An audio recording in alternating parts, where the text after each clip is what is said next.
Hey all, it's Andy Pelican, your host here with my personal favorite panel, Battle of the Genres, which is the best. We all have our favorite genres, and now we have a bunch of authors here that are going to try to convince you that theirs is the best. Josh, why don't you start off by telling us about yours? Thank you, Andy.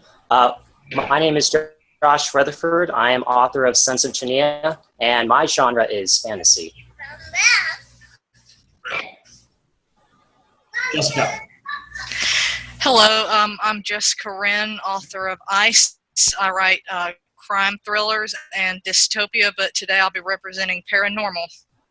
Ooh, a very controversial genre. I'm looking forward to a debate on that one. Tabitha. Hi, I'm Tabitha Pope, and I represent romance. I write romance, and I have a romance talk show where I interview romance authors. Wow, romance talk show. So she is all in with the romance. All right, well, that's right. Jessica, hit us with paranormal. What makes paranormal the best genre? There's just so much you can do with it. In my case, because I believe that we all have these latent mind abilities in our genes, because in caveman days, they didn't have cell phones, they didn't have texting. I have this theory that in our genes, we have latent abilities to communicate by mind and to see what's in the future and to detect danger. It's very instinctive, but back before we had industrial pollutants and all kinds of chemicals and stuff, those genes were much more expressed, and that's why we. Sorry. Hi, Kitty. This is paranormal.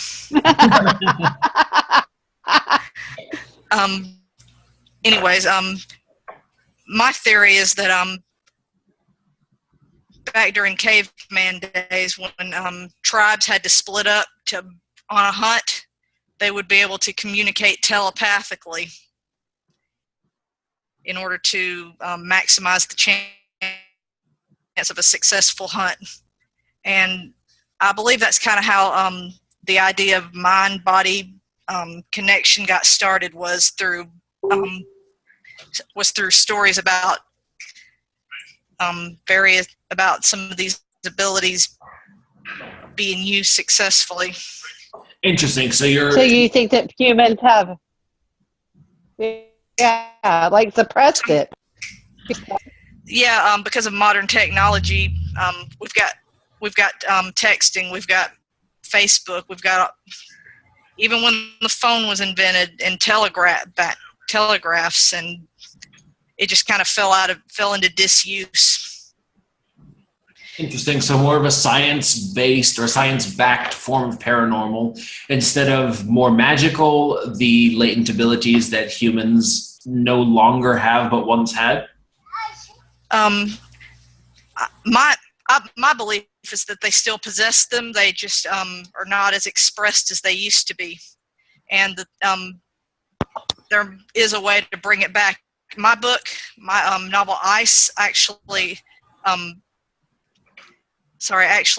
goes into this theory. It's about a very isolated town where virtually nobody moves in and out, and the residents of this town are able to communicate with each other via a telepathic network that only they have access to. And the idea behind this theory is that because they're so close-knit, they can pick up on each other's neurotransmitters, if that makes any sense. That sounds pretty interesting. I like it. Josh, tell us why fantasy is the best. Oh, goodness. Thank you, Andy. In my own experience as a writer, I've written in a number of genres. I've done action adventure, I've done westerns, I've done drama, I've tried my hand at, and in each genre, I found myself a little restricted. And by that, I mean, I found I had to do quite a bit of research, or I had to subscribe to a predetermined set of rules established by previous authors in decades past. And when I finally wanted to pen an entire novel, I wanted to do an epic story. And it was in that process where I wanted to create my own world and build a story out of characters that only I could relate to in their infancy. That's when I decided upon fantasy, because it was a very organic process. And by that, I mean, I was influenced quite a bit by history. I was influenced by quite a bit of other genres, but I found myself very restricted trying to fit into, say, maybe a historical fiction or science fiction. And it wasn't until I started tweaking little things like, oh, let's add that character here. Let's do a little bit of mysticism there, or let's do a little magical reality there, that I really started to develop and appreciate fantasy from an author's perspective. I'd always appreciated it from a reader's perspective and been a fan of it, but then writing and having that freedom to not only world build, but also to create characters, creatures that maybe had never existed before, or if they did exist, were something I could build upon. Elves, orcs, goblins, dragons. Having just that potential for creativity and that freedom is something that is very inspiring as a writer, and it really helped to free up my creative juices. I like that. That's a very interesting, and I think that's why I got into writing fantasy as well. I'm going to have to come down, because we lost our science fiction writer. I'm going to have to defend science fiction and say it's the best. I will say my love of books definitely started with science fiction over fantasy. I mean, the book that really got me into the speculative fiction stuff was the John Carter of Mars series by Edgar Rice Burroughs. Yeah, he wrote this series, and it's classic sword and sorcery fantasy, but it's set in a science fiction setting. So it's technically action, adventure, science fiction. And it was so much fun to read. You know, it's sword fights, it's everything that you love about epic fantasy, but with science behind it. And that was always really interesting for me, to hear the scientific explanations for how these things are legitimate. Take your average fantasy novel. We'll go with Lord of the Rings, because that's something everyone knows. How are all these people using magic? No way to explain it other than magic, wizardry, blah, blah, blah. But science fiction is based on legitimate science. The best science fiction, no matter how far advanced into the future it is building on the scientific constructs that we have now, the concepts of things that we know and accept, and just taking it 100, 200, 5,000 years down the line. And so there's that basis in reality that you don't get in, say, fantasy, or even a lot of paranormal. You don't have that same basis in reality. Vampires are very mythological and not scientific, whereas science fiction is for the people who love just hardcore reality. So there's that. Tabitha? And Andy, yes. Andy, I'm sorry, if I could piggyback on what you just said. Science fiction and dystopian go hand in hand. Right now I'm working on a dystopian trilogy. And I think the appeal with both science fiction and dystopian is that any type of speculative fiction is that it plays on people's fears. Yes. For sure. It explores people's deep fears. I'll use the Hunger Games, since everybody's familiar with that, and it's not fantasy. You know, what would happen if a totalitarian government took over and forced teenagers to get into a big arena and fight? It plays on people's fear of the unknown. Yeah. Or fear, maybe not necessarily fear of the unknown, but fear of what could be, especially with the elections going on and everything. Everyone's really seeing all the shit that could go down if the wrong person was elected, and then 4 years later things got out of hand. So all of these, like especially dystopian, it could happen. the best 1984 is 100% reality based. Oh yeah. A highly fictionalized version of it, but so much of it is actually real. So that's one thing that makes dystopia such an awesome genre. But you have to stick with paranormal because that's your genre. But what would happen if this technology, this advanced technology, fell into the wrong hands? Oh, absolutely. That's the question behind any type of speculative fiction. Yeah. All right, Tabitha, now's your turn to stand up and defend romance. Why do you love romance?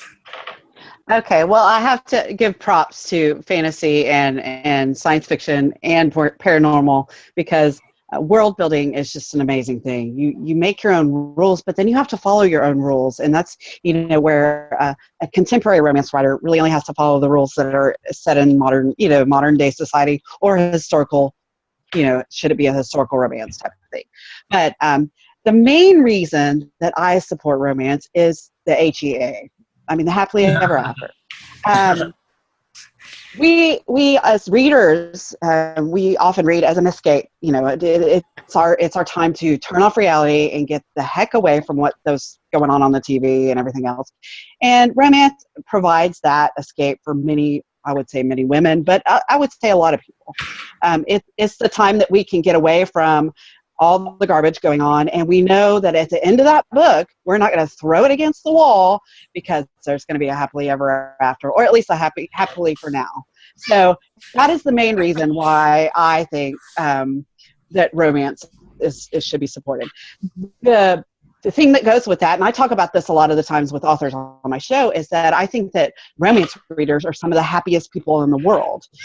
And the reason being is because I think that when you're reading things and you're having a very emotional response to what you're reading, you're producing endorphins. And this is a stretch, y'all. This is a stretch, but I talk about it all the time. But you're producing endorphins. You're getting sad, cry, that horrible gutty cry, and then you're happy at the end. You're producing endorphins, and you close a book and you feel good about it. You're just like good about what you just read. It's not like reading Gone Girl where you shut it and go, "What the bleep just happened?" and you want to throw it across the room. You read it, you're at the end, and you're like, "Oh, that was great. I want another book now." So that is my support for romance. Is just the general. It's happily ever after. Who doesn't think that's wonderful? And I'm going to caveat that with, in romance, you can pretty much cross over, and I know we're going to talk about this, but you can pretty much cross over to any genre and put a romantic element and a happily ever after, and you can get anybody reading a romance. And I like that about romance. That's true. Well, I'm gonna now make you defend your genre. Now, I know as a man, I stay away from romance novels. Josh, do you tend to kind of avoid romance novels as well? Or do you like them? I don't avoid them. It's just they don't appeal to me, so I don't find myself in that section. Or if I find myself in that section, it's on the way to another genre section. So now there's this understanding or this silent agreement between men that you don't read romance novels. Right. Is there something that can be done to make romance more appealing to men? Is romance ever going to be a genre for men, or is it for women? How can we break this barrier and get more people to come over to the romance side? Well, first of all, I think there's plenty of really good romances written that would appeal to men if they were given the book, given the right book, just like anybody, just like any book, if you're given the right book. But unfortunately, since we're not supposed to judge a book by its cover. However, if you look at a romance cover, you're automatically going to judge it. And they are made for women. They're made for their demographics, the 30 to 55 women. They're made for a woman to pick it up. So you're going to have a hot guy on the cover. What can we do?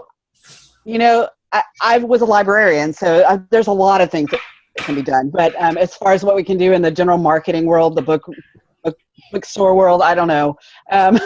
Maybe get more men who will step out of their comfort zone and write it. That's what I think. And there are actually a lot of men getting on board in the romantic suspense genre, which is really trippy, because they see the sales and hate to say it, guys, but romance drives the market right now. Yeah, absolutely. But they're seeing that, so they're taking that step, crossing that barrier, inserting the romantic element and the happily ever after, because you got to have that. I mean, that's one of the elements. It's unfortunately a barrier to some people, but if you want to make the money, you do it. And so I think that is what it's going to take, is some really well-written romances by men that are more focused, the story's more focused on something that they would enjoy reading. That's true. So in many ways, what would make romance more appealing to men is packaging it in something else: science fiction, fantasy, action, thriller.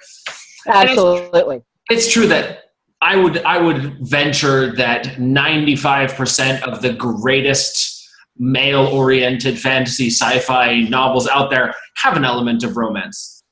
Yes. Because men, as much as we hate to admit it or we try to hide it, we are epically romantic people. I mean, it takes two, right? It takes two, so it obviously happens. Yeah, I think it's just we're intimidated by a book cover that's better looking than we are. So Yes. The Fabio thing has just killed it for everybody. Yeah. But what can we say? They sell books that way, and that's what the publishers do. So that's what it is. All right, Josh. Fantasy is for nerds. Defend that position. Oh, goodness. Thank you, Andy. I appreciate that level of difficulty in this conversation. As all of us know, and I'm going to first defend nerds. Nerds rule the world. Okay, you have your Elon Musk. Yes, that's true. You have your Bill Gates. You have your Steve Jobs, and they have set the foundation, and they have so much more money than all of us put together. That's right. They do rule the world. So, props to all the nerds out there. Yeah, I mean, this would not be possible without you. So, right. Yeah. So to defend fantasy as a genre just for nerds, honestly, I think being a nerd is cool again. It's sexy. And you have shows like The Big Bang Theory. You have all these independent movies with Jesse Eisenberg that would never have been as popular 15 to even 5 years ago. So being a nerd is not, doesn't have that pejorative label that it once does. Now, as far as how it relates to the fantasy genre, and I'm going to get on my soapbox for a little bit here. Write what you know. We've all heard that. And the great thing about fantasy and why I love fantasy, one of the reasons is that I can get as far away from that MFA directive as humanly possible. Right? I absolutely hate it. Okay? I think it is a great disservice to writers everywhere. Sure, we all write what we know, but that also discourages writers from writing what we can imagine. And how many great works would we be robbed of if we only wrote what we know? I mean, Miguel Cervantes would have never written of an old man jousting with a windmill. He just wouldn't have if he only wrote what we know. And there's so many other examples I can throw out there. But imagination, creativity, if having that and being attracted to the fantasy genre makes you a nerd, then who isn't a nerd? That's true. And I will have to say that, again, because I'm defending science fiction and we're right up there categorized with fantasy as for nerds, the truth is that it's so much more mainstream now than it was 5-10 years ago. I mean, San Diego Comic-Con is a nightmare because there are 500,000 to 1 million people from around the country and around the world coming just to get their nerd on.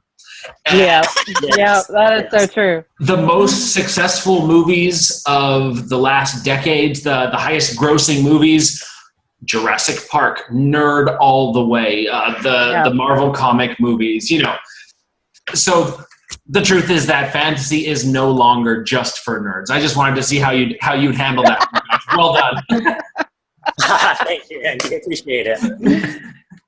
All right, Jessica. Now here's one that I'm sure a lot of paranormal authors get. Uh-oh. You're just romance. You're just romance with paranormal. Have you heard that before? There is nothing romantic about my book at all. Right, but I'm saying. Never mind. I take that back. No. People associate paranormal with romance thanks to Stephanie Myers and the series. But it's much more than that. My definition of paranormal is that it borders. It's kind of in between science fiction and fantasy. Mm-hmm. It's toes the line of fantasy, and it toes the line of science fiction without going into either one of them. For example, with the telepathy that I have in my novel, it's presented in a way that's scientific. And in the novel I'm working on, I also have a paranormal component. My protagonist is actually a medium who can call up the spirits of the dead. And I explain that in a scientific way. Now, some would argue that's fantasy, but the way I present it, it's a human variant. It's present in his genes. The ability to do that is genetic. Mm-hmm. So science-based. That's cool. But my statement is, I'm not saying that every book is, but I know that most of the times that I see paranormal listings, 95 out of 100 of them are romance, or it's paranormal romance, or paranormal but with 55% romance and 45% paranormal. They get lumped together so much. Well, my definition of paranormal makes it difficult just to be pure paranormal. You have to. Well, I agree with Tabitha. Everything has a component of romance. Everything has a component of fantasy. And if not, then you've got a pretty boring book, in my opinion.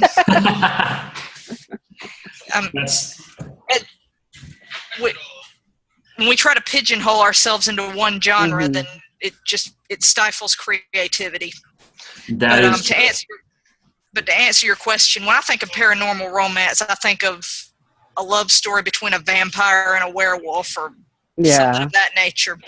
Now, true paranormal doesn't really have anything to do with vampires or werewolves. Like I mentioned earlier, it has to do with that mind connection. Right. They call it pseudoscience, but exactly. I don't dismiss it. But that's what I believe it exists. That's kind of what I've always considered paranormal. It's the in between normal and fantasy. So it's something with the people who either appear normal or mm-hmm. it's extra normal, like extraterrestrial. It's extra normal. It's just not explainable with science, maybe totally. Right. It's like in between. My protagonist in my currently published novels are regular people. They just have the ability to communicate with each other telepathically. Mm-hmm. Right. Exactly. The trilogy I'm working on now is a paranormal dystopian. It operates like a regular dystopian in so much that there's a tyrannical government. It's Big Brother-ish. My protagonist just happens to be a medium. Okay. Oh. So, and that's it. That's that whole psychic connection, paranormal, more than a normal person with these extra abilities type thing, not necessarily, like a robot, but yeah. And not magic, unexplainable magic. But to answer Andy's question, paranormal can fit into any genre. Yep. That's true. I mean, I think it kind of has to be set in the, not necessarily the modern world, but Earth, right? Because if it's not set, if it's elsewhere, it goes into fantasy. Or into science fiction. Yeah. So there's that element. And I assume all good paranormal novels have an element of the thriller or the mystery mixed in with the romance. Right. It just revolves heavily around the paranormal element. Now let's talk blending of the genres. This is fun. Oh yeah. What is the best combination of your genre with another one? For example, science fiction. One book that I've loved is a historical based science fiction. It's set in the days of the Eastern Roman Empire, Constantinople, and it's the Roman Empire is sort of in its final days. And so it's very historical, but there's a supercomputer that comes from the future and helps the protagonist to survive and defeat the enemy and stuff. So it's historical, but it's got that element of science fiction in it that just makes it a proper science fiction novel. That, for me, is one of the best blendings that I've found. I know David Drake, David Weber, Eric Flint, they do a lot of these kind of things. And that's the good thing about being indies. We have the freedom to mix and match our genres. That's right. Very true. All right, Tabitha, what is the best combination of romance and another genre? Or your favorite? My favorite is paranormal. Paranormal. I'm very into the Sherilyn Kenyon's Dark Hunters. I got my tattoo right here. Yeah, and they're he was a demigod and things like that. So there's this paranormal element to the stories, but it's still romance. It's got the suspense to it and all of that. Then there's the Black Dagger Brotherhood, which is vampires. So those are the ones I have got. That's what got me into romance, because I followed the path through Stephanie Meyer to get to adult romance. But I do really, really, really love a good romantic suspense. Then they usually involve some kind of alpha male, hot guy, and protecting some. They're usually strong female. A good writer will write a good strong female character to go with the alpha male. But there's some great ones out there. Stephanie Brockman writes some great ones that it's like a Navy SEAL team, and it just keeps you. They're hot hitting, keep you on your toes the whole time. But yet there's the great romance involved, and that's what it kind of centers around. So interesting.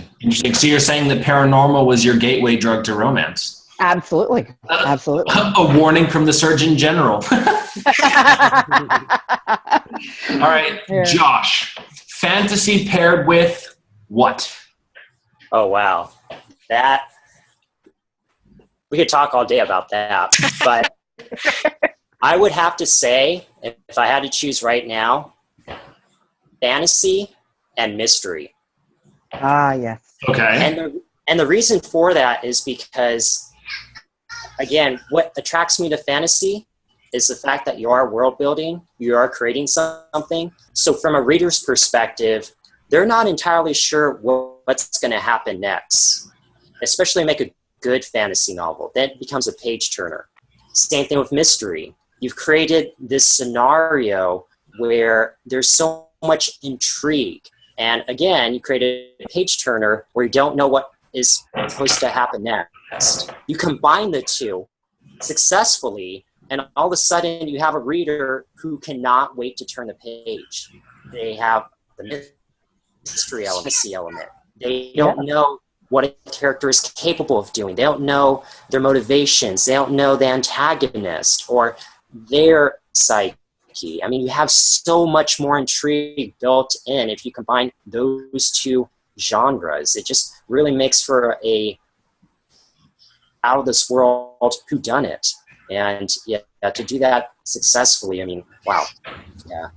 That's true. I've read maybe one fantasy mystery novel by Glenn Cook. It's this humoristic fantasy, sort of a noir, but in fantasy world of detective, hilarious. But they were all really good, and I have to agree with your combination, your mashup there. Jessica, what do you think? Paranormal and dystopian. Okay. Well, the novel I'm working on right now, it's called The Solomon Project. And it is I basically just took every genre I could possibly think of and just combined them. It does have does have a romantic element. It's past, present, and future. Wow. My protagonist, who's the medium, his name's Eddie. He's a Solomon, and what that means is he's one of the few fertile males that live in this area. And, of course, that makes him very attractive to women. Now, what people don't know about Eddie is that he is connected to the real King Solomon. Ah, okay. He's a distant relative, and his King Solomon's mother, Queen Bathsheba, her spirit watches over him and guides him, and occasionally has to get on his case. So basically, I have just about every genre imaginable within this one book. It's got past, present, and future. Awesome. Very cool. Very cool. Now, I'm going to spring this one on you guys, and you have to think fast. The genre that you would probably not read right now, that you would skip. Tabitha. Science fiction. I can't do it. Boo! Though yours is not, to me, wasn't there. But I mean, like Star Trek science fiction, that far out there, I can't. I've tried. I can't connect. I can't suspend reality. So, Josh. Honestly, autobiographies. There's too many celebrities or wannabe celebrities that hire ghostwriters to write their story, and you don't know what's true and what's not true, and what's sensational or not. So, at this point in time, in 2016, I'd stay away from autobiographies. Very good, Jessica. As a book blogger, I'll pretty much read anything. The only thing I don't tolerate well is hardcore erotica. Oh, that is so fun. I find most of it distasteful. It is. And I have to agree with Josh. Autobiographies do tend to come across as arrogant. What about you, Andy? What do you just not like? I'm gonna have to say that unfortunately it's paranormal. and then with the romance and erotica, and it's not only because I dislike the modern portrayal of vampires, courtesy of Stephanie Meyer and everybody else who decided, hey, this is a great way to make money quickly. I'm going to write exactly like that. I don't like a happily ever after. It's unrealistic. And I will accept a well-written, maybe there's a hope that there's going to be some sort of happiness in the character's future, especially if it's a character that you really know and love. But to write that sort of John Green-esque happily ever after, for me, that really bothers me, because there's no, if you are in a relationship or a marriage, you know exactly that right after the screen turns black and, the romantic kiss, it's like, oh, so where are we going to go for dinner? I don't know. Where do you want to go? Just. and then kids come along and. Exactly. So that's for me. I can buy into fantasy. I can accept magic, and I can accept science fiction. Heck, I can even accept vampires and werewolves. But a happily ever after is way more unrealistic than that. That's fair. Yeah. You need yoga and candles and an escape. A warm bath, which I will be running now. There you go. But you are going to give Solomon a chance, right? There is no vampires in there. Then absolutely. I do love a good dystopian novel. As long as romance isn't the emphasis, and you don't. It's not too much of a happily ever after, I'll be good. It's not. I don't do romance very well. I just really, I don't know. I just never was able to write it very well. Very good. All right. Well, that's all the time we've had. Thank you guys so much for joining us. Josh, Jessica, Tabitha. It's been awesome talking to you guys. Yeah, you too. Same to you. Have a wonderful Andy, for hosting. And congratulations again on your book release. I look forward to reading Blade of the Destroyer. Yeah, definitely. Congratulations. Thank you. All right. Hey guys, I'm here with Joe Compton, crime/mystery writer extraordinaire. He's here to tell us why his genre is the best. Go for it, Joe. Well, I mean, for crime and mystery and thrillers, there's nothing more realistic. There's nothing more that has a true sense of being and feeling than a crime thriller. A crime thriller also engages you with psychological elements that other genres don't typically touch on. You know, they go deep psyche, and it's really cool to see how most people like crime thrillers for the fact that they can go piece by piece and figure things out, and it leads them a certain direction, and sometimes they get surprised, and they like to be surprised about how the direction didn't take them, or they like to feel like they're superior because they figured it out right away. And so crime thrillers give you all of those elements. That's cool. Have you ever had one of your readers tell you, I got that plot twist or that thing before you wrote it, or no? It's my favorite thing to talk about with readers, actually. Yes, I love it when they come to me and figure something out, and they say, hey, is this what you meant? And it's really cool. That's a really great aspect of it, for sure. That's cool. Now, as I'm sure people may have asked you, I know I've thought this, I've heard this asked, if you've read one crime mystery novel, you've read them all. You know, there's more or less the same logical pattern to them. You know, you find the crime, you investigate it, the crime gets worse, sort of like the Dr. House of novels. Now, defend that statement. Why is crime not like that? Well, crime's not like that because the element of who is doing the crime makes it more interesting. Because sometimes people do things differently. There's not one way to do a crime. There's not one way to investigate a crime. Crimes have a life of their own, and they tend to go different directions sometimes. And sometimes the crime never gets solved. You know, there's great novels out there that have crimes that go unsolved and turn into something else. And so the novel itself starts to grow a life. It starts to breathe a different direction and a different path. And you also follow the person who's investigating the crime. So that person, you have to put yourself in that person's place. And that person doesn't always agree with your philosophies. So watching them deal with something the way you would deal with something, it doesn't always go the same direction that you think it will. And I think that crime novels tend to have they do have a formula, but they don't always follow the formula. They can go off script simply because of the nature of what the actions that are taking place. That's true. That's interesting. Have you ever found yourself like planning a crime and then thinking, holy shit, no, I should probably stop thinking about this because it's getting too real? I haven't scared myself that badly yet, but I have thought, how did this come out of my brain? You know, I mean, there is that element to it sometimes, but you have to also understand that, you know, it is belief, you know, you disassociate yourself from that.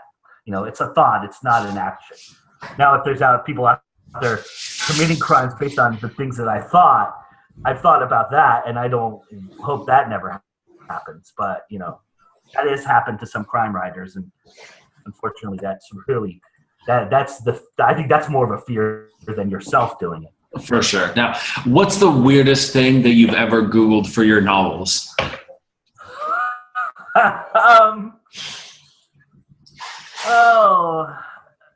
The philosophies of Buddhist monks, because I have a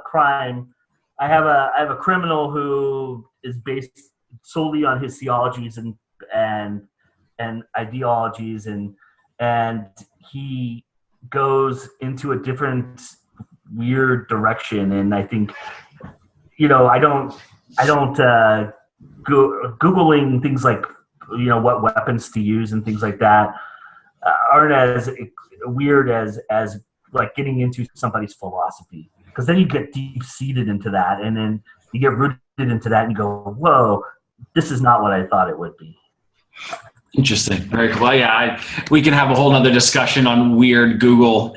I've Googled, you know, how to mummify a person alive or things like that. So it's all right. Now, think fast. 2 genres. Okay. If you had to mix crime with another genre to make an awesome story, what would it be? Crime and dark fantasy. I'd like to see a crime dark fantasy. I think there's not a whole lot of that out there, because I think fantasy sometimes wants to be real or doesn't. I think you can mix the two together and come out with something awesome. Yeah, there are truly every fantasy novel does involve a crime to some extent, but really blending that traditional murder mystery feel with that really epic fantasy. I know the latest Brandon Sanderson Mistborn novels really have that feel of a classic detective novel, but in a fantasy world. And I'm looking for Blade Runner is what I'm looking for. Okay. I'm looking for Blade Runner in a novel. That's what I'm looking for. That to me is the quintessential crime fantasy story. You're really doing it. It's a real tell on noir, detective noir, but it is also set in a futuristic, fantasy world with synthetics and things that science fiction typically knows. Yeah, that would be cool. All right, awesome, Joe. Thank you so much for defending crime to us. All right, thank you, Andy. Bye. Hey, I'm here with Scott Essel Pratt. Where is that Essel from? I actually, when I first started writing, I was just going to go by my name, Scott Pratt. And I found that there's another author out there named Scott Pratt who writes mystery, crime, thriller type novels and has some children's books as well. And so I didn't want to kind of piggyback off his success, especially being so new. So I decided I was going to go with my first initials, S.L. and Pratt. And the more I said it in my head, it just became Essel, and it stuck. That's kind of cool. I don't have a middle name, so, I don't really have anything to tack on. My brother loves to do this thing where he'll just throw random things. He'll send me a message saying, sincerely, Francois Pigeon Feather Pelican or whatever, and just to make up whatever he wants in the moment. Anyways, here with Scott Essel Pratt, horror author extraordinaire, here to tell us why horror is the best genre, why it's better than fantasy, sci-fi, paranormal, all the other genres that we had authors defend. Go for it, Scott. Well, when I think of horror, I think of it as the darker side of fantasy. I think one thing that Clive Barker does really well is he takes a lot of fantasy and puts it into his books, but makes it really dark and gritty and scary. And I like the freedom that goes along with that. When you come with horror, you can take those fairy tale monsters and you can make them as evil and mean as you want. Or you can make them the heroes, and you can make the people as evil and mean as you want. There's usually a distinct line between antagonist and protagonist in the story, and that allows you to really kind of move beyond any boundaries that are set with other genres. When you have fantasy, and a lot of that is, even though a lot of it could be made up, there's always science behind it, and if you can't get the author or the readers to believe the science, it's probably not going to do well. When you have fantasy, a lot of people think children's stuff, and they think that it's, I'm too old for that. I don't want to watch that or read that. And you might have some people that really love that aspect and brings back their childhood, but it's still got a childish factor to it. But with horror, it's just, you've got the grit. You can go completely extreme and really disgust and terrify people, or you can have it very subtle, so that 2 weeks later, as they're walking through the house and they hear that little noise in their bedroom, they're immediately drawn back to your book. So there's just a lot of it plays on your fears, and that's something that's really close to people that you don't have with a lot of other genres. I mean, you might have people enjoy fantasy and they enjoy the aspects of it. They enjoy the sci-fi aspect of, or futuristic aspect of, like, sci-fi. But when you can have just a simple little noise bring back your writings and completely freak somebody out again, that's completely satisfying. That's true. That is pretty awesome. I know horror is definitely preying on people's fear of the dark, fear of the unknown, fear of predators, sort of all those evolutionary fears that have been bred into us for thousands or millions of years, whichever belief you ascribe to. So I know I've enjoyed writing the darker side of fantasy, but now I know that a lot of people, when they look at horror, they think, oh, it's for weirdos, or people who are sick or twisted, or they like that bloody and that gore. So now defend horror from that sort of comment. Well, I think that the easiest way is to just let people know that that's not what horror is in its complete form. I mean, that's one aspect of horror. I mean, you think of Edgar Allan Poe and some of his poems, and the horror that's in there. It's very subtle in some aspects, and you have people that love that don't sometimes realize it's even horror. You have the very extreme stuff that is, like you said, completely gory and bloody and bizarro and just way out there. That's not for everybody, and a lot of times when we hear or when we see horror, we think of movies we watched as kids or in the theaters as adults, where it's Friday the 13th and Nightmare on Elm Street and Texas Chainsaw Massacre, Jaws even. I mean, those are things that you think of immediately when you think of the horror genre, and they're blood and guts and in your face, and that's kind of what gets the most, I guess, press and screen time out there. But there's so much more. You can look at a recent movie, Maggie, which Arnold Schwarzenegger starred in, and it's a zombie movie, and it's horror because it's got zombies in there and whatnot, but it's very subtle. The zombies are really not even a main thing in the film. It's more the relationship between him and his daughter and her progression from changing from a normal person to a zombie, basically. And there's a lot more deep horror in there because it's that inevitable loss of something that you really love and care for, and there's nothing you can do to stop it. You could even say there's movies out there that aren't classified as horror, but they have that frightening element because they scare the people that watch them and get really personal. Like what was the some of the John Green books? They're not horror; they're young adult, but the themes that they have, they can really make you think and really scare you into thinking, well, this could happen to me or my child or whatnot.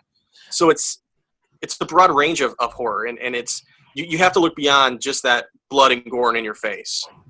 That's true. Like you were just saying that fantasy, a lot of fantasy novels bring people back to their childhood, but I guess that's sort of one of those stereotypicalizations of it, whereas fantasy, if you read a lot of the fantasy that's going on nowadays, I mean, Brandon Sanderson, for example, his stuff is all very philosophical and very intelligent and stuff, so there is a lot of fantasy, Narnia, Lord of the Rings, all of those that bring you back to childhood, but there's a lot that's just hardcore adult stuff. And I guess the same can be said for horror, that a lot of the genre, sure, there is going to be that splatter punk and the gore and just all of those super bizarro ones, like you said, but looking past it, what makes horror awesome is that it gets in your head and really makes you think and sort of freaks you out mentally. Yeah, and actually, when you talk about Lord of the Rings, that happens to be one of my favorite books of all time, as are the Chronicles of Narnia.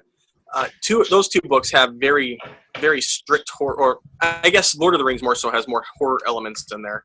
You've got this imaginary beast that's really in the minds of the kids, but it's more real than maybe even they are.